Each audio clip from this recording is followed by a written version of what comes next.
ভাই এই হচ্ছে কাহানি। তাহলে এখন কথা হলো কৃষ্ণ সারা পৃথিবীর মানুষের বুঝান, কৃষ্ণ সারা পৃথিবীর মানুষের বুঝান। আর কৃষ্ণ যাকে যাকে বুঝি করে গেছে তাই ও বন্দি বানার চেষ্টা করছে। বন্দি এই কারাগারে আবদ্ধ করো গিয়া মারো, গুন্ডা লাগিয়ে দিছে, উগ্রবাদী লাগিয়ে দিছে, মার কৃষ্ণ অনানো ভাই। আর যায় যা কৃষ্ণ মার বেড়াচ্ছে তারে তারে মৃত্যু হয়েছে, হয়েছে না ভাই? ভাই কৃষ্ণ কাকো বুঝিবার পায় নাই, কাকো বুঝিবার পায় নাই। পৃথিবী বহু চেষ্টা করছে, বুঝিবার পায় নাই। তারপরে কৃষ্ণ কি করলে?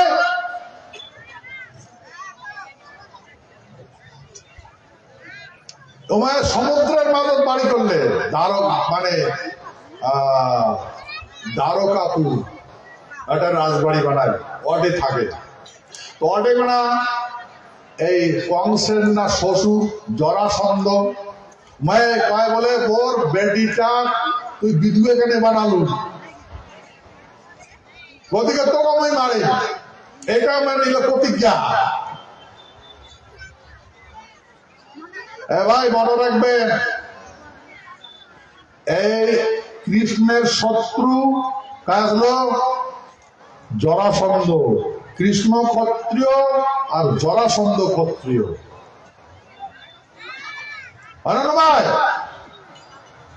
ভাই ভুলে যাবেন না, আমরা রাজবংশী ক্ষত্রিয় মানসি, তো এই রাজবংশী ক্ষত্রিয় মানসি আমার বিরোধাচার করে, সত্য না মিথ্যা কথা?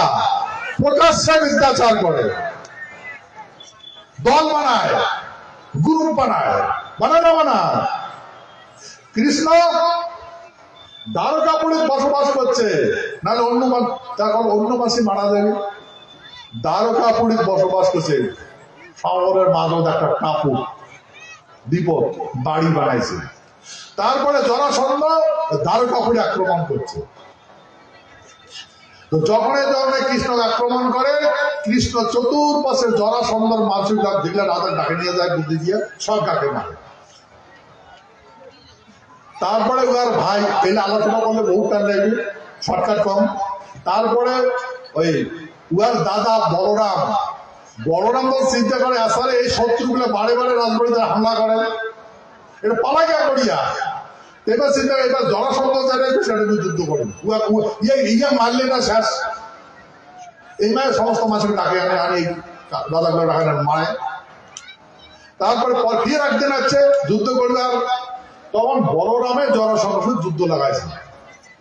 তা কৃষ্ণ দেখে তার চতুর্থ শত্রু মারা গেল, জরাসন্ধ নাই, দেখে জরাসন্ধ দাদার সাথে যুদ্ধ লাগাইছে। ওর দাদা বলরাম নাঙল দিয়ে এখন মারে, তখন কৃষ্ণ পাশ করে নাঙল তুলছে, কৃষ্ণ পাশ করে নাঙল টানি ধরছে। পাশ করে বলরাম ঘুরি দেখে ওর দাদা বলরাম নাঙল টানি দিচ্ছে, মারিবার না দেয়। তখন কৃষ্ণ গায়ে দাদা ইয়ার নাম আরে, আরে এটাই শয়তান, এইটাই শয়তান। এই মা সমস্ত মানুষের ডাকে আনে কুপতি দিয়া আনে মানুষের মরি যায়। তো এইটা মারলে না, তাই আর এই কাজ করবে না, সুখের শান্তিতে বসবাস করি। না দাদা মারিতে পারে না, পারে তোর হাত ধর পাও। হ্যালো হ্যালো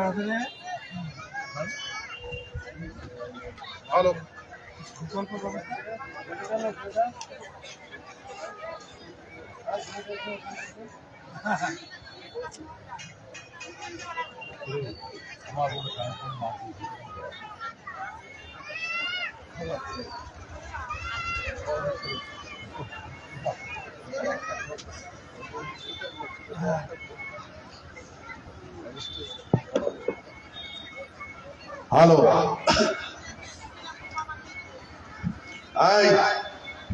ভাই অনুরোধ, মই কিন্তু গল্প কবার লাগছে না, বাস্তব ঘটনা কবার লাগছে। তোমরা মনে করেন না এটা দাপর জগৎ হয়েছে, এই জগৎ হল। এই জন্য ধ্যান দিয়ে শোনো, বন নাগান সাটাং ফাটাং করেন না। তারপরে কৃষ্ণ কয় দাদা ইয়ার মারিস না, কৃষ্ণ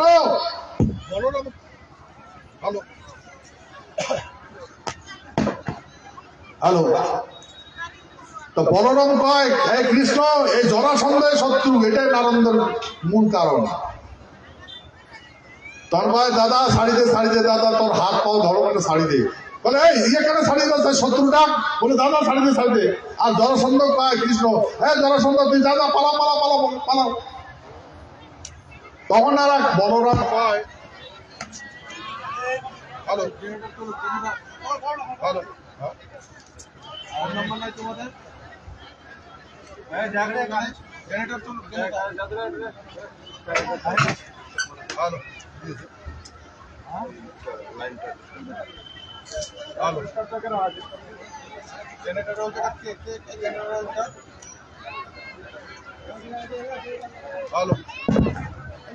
হ্যালো হ্যালো হ্যালো, আচ্ছা শোনো, তখন কৃষ্ণ তো কয় না কারণ, আর বলরাম ছাড়ে না। তারপর টানাটানি করতে করতে কয় এর ভুল কোনো কাজ আগে ছাড়ি দিবি না, মারি মাসকে জলসন্ধ মারিব। তখন কৃষ্ণ কয় দাদা এ রহস্য যদি জানবার চাস তাহলে কিরা খানা লাগবে, তাহলে মই রহস্য করি, নালে করি না। বুঝলেন? কৃষ্ণ কমান লাগছে বলরাম দাদা তুই যদি রহস্য শুনতে চাস তাহলে প্রতিজ্ঞা করা লাগবে, কিরা করা লাগবে। তখন জরাসন্ধ ঠিক আছে মই প্রতিজ্ঞা করলাম। কয় এর মূল কারণ কি? কি প্রতিজ্ঞা কহ? বলে দাদা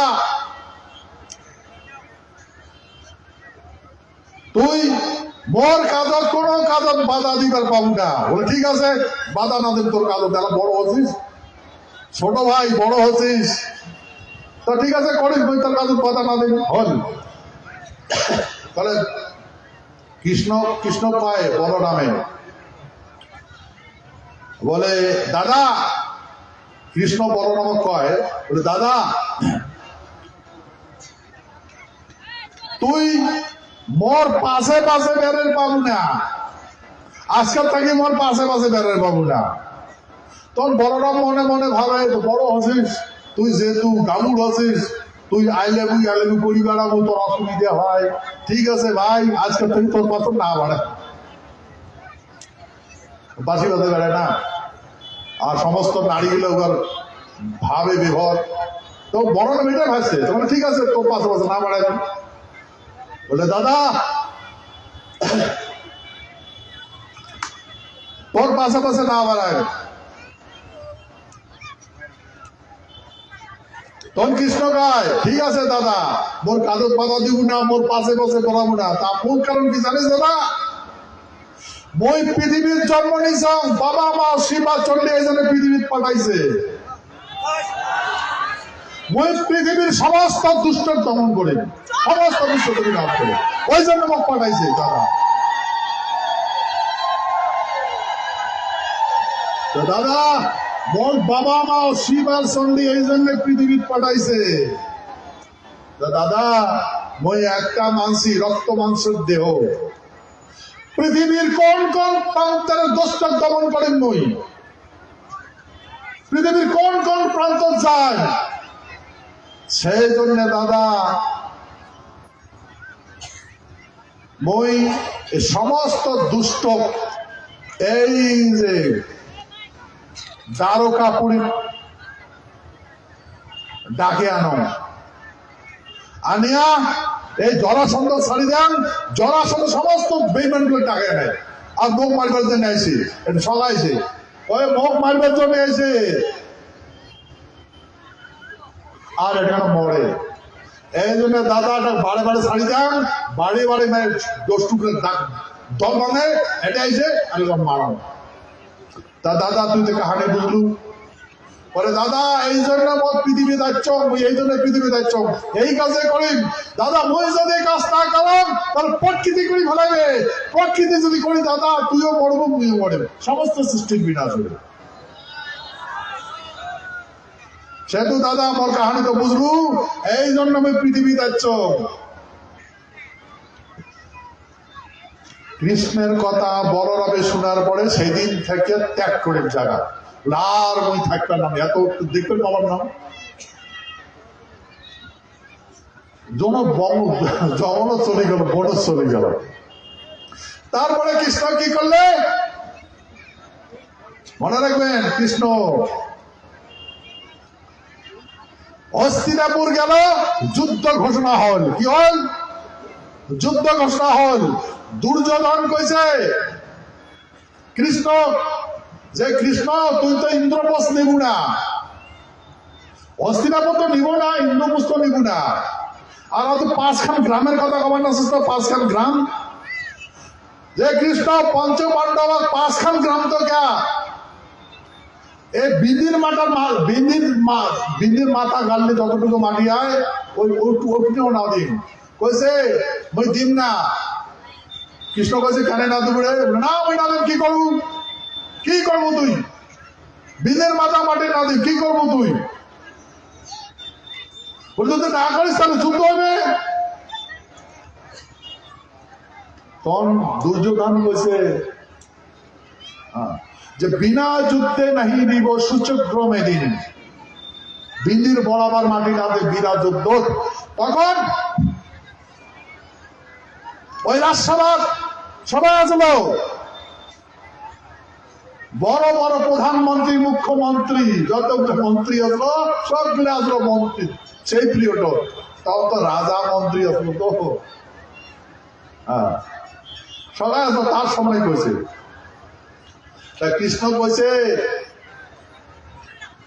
যে দুর্যোধন ঠিক আছে, এই পঞ্চ পাণ্ডবের ঘর এই বিন্দির মাতার জমি করার জন্য যুদ্ধ করবে, রণক্ষেত্র সাজিয়ে আছে যুদ্ধ করার জন্য। এই কথা শোনার পরে শকুনি মাথা ধাপ দিয়া হায় হায় করে, এই মূর্খ দুর্যোধন, তুই কার সামনে প্রতিশ্রুতি করবে না, কার সামনে প্রতিজ্ঞা করলো তুই? আর এবার ক্ষত্রিয় মাঝি, এবার শরীরটা শস্ত্র, এবার কাজে এসে যুদ্ধ করা, দুষ্ট দমন করা, আর তুই তাকে চ্যালেঞ্জ করলো যুদ্ধ করার জন্য।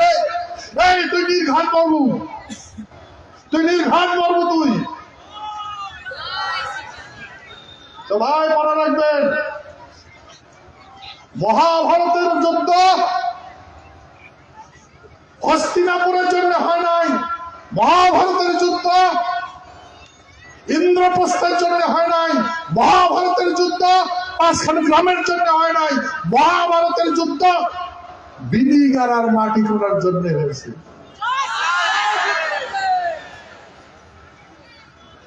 তাহলে ভাই এই দুর্যোধনকে পাগলা নাকি বলবো? নমায় ভাই, দুর্যোধন বুর্বক নমায়, বিনিগার মাটি রহস্য দুর্যোধন জানে। আর কৃষ্ণ ওই জন্য প্রতিজ্ঞা করছে, শিখে অর্জুন এই পঞ্চ পাণ্ডবের ঘর এই মাটি গাড়ার বিনির গাড়ার মাটি গাড়ার যুদ্ধ করে নিবে। কেন জানেন?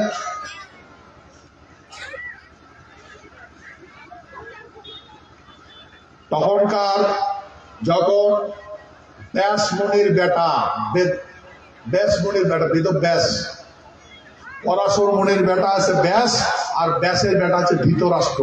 যখন ধৃতরাষ্ট্রের জন্ম হয় তখন পৃথিবীর সমস্ত পার্বণ করে হস্তিনাপুর বলে গেল। তার মধ্যে একজন কানা, একজন খোড়া, একটা পাণ্ডু খোড়া, আর ধৃতরাষ্ট্র মন্দ। তারপরে অপেক্ষা করেন ওর বেটার জন্য, বেটা জন্ম হল। ওই 100টা বেটা যুদ্ধ বিগ্রহ করার জন্য, শিকার জন্য, ক্ষত্রিয়ের বিরুদ্ধে যুদ্ধ করার জন্য জ্ঞান শিকার গায় দ্রোণাচার্য, কৃপাচার্য, শুক্রাচার্য, সব চার্যগুলা হস্তিনাপুর আসে। আসিয়া পঞ্চ পাণ্ডব অস্ত্র শুরু। কার বিরুদ্ধে অস্ত্র ভাই? অস্ত্র তো শিখায় কার বিরুদ্ধে? ক্ষত্রিয়ের বিরুদ্ধে। কার বিরুদ্ধে শিখায়? ক্ষত্রিয়ের বিরুদ্ধে। পরে কেমন হল?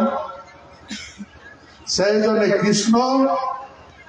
কৃষ্ণ কইছে, গীতা বর্ণনা করে কইছে যে অর্জুন,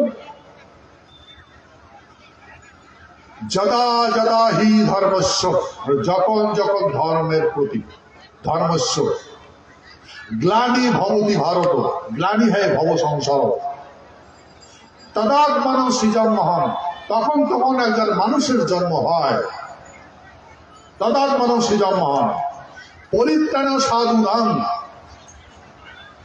মানে শান্তি শৃঙ্খলা বিজয়ের জন্য ধর্মপ্রাণী মানুষের রক্ষা করিবে, রক্ষার্থে যদা যদা হি ধর্মস্য গ্লানির ভবতি ভারত, অভ্যুত্থান, অভ্যুত্থান মানে জন্ম হয়, আবির্ভাব হয়, অভ্যুত্থান অধর্মস্য, অধর্ম বিনাশ করার জন্য,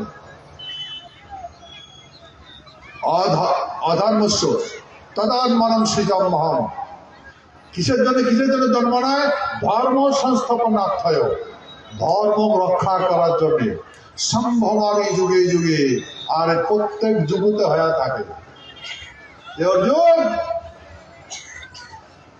এই জন্য মুই আসছ, মহাভারতের যুদ্ধটা ধর্ম আর অধর্মের হয়েছে, শাস্ত্র অধ্যয়ন করে দেখবেন ধর্ম আর অধর্মের যুদ্ধ হয়েছে। সে তো ভাই এই মহাভারতের যুদ্ধ কৃষ্ণ এই যতগুলো 60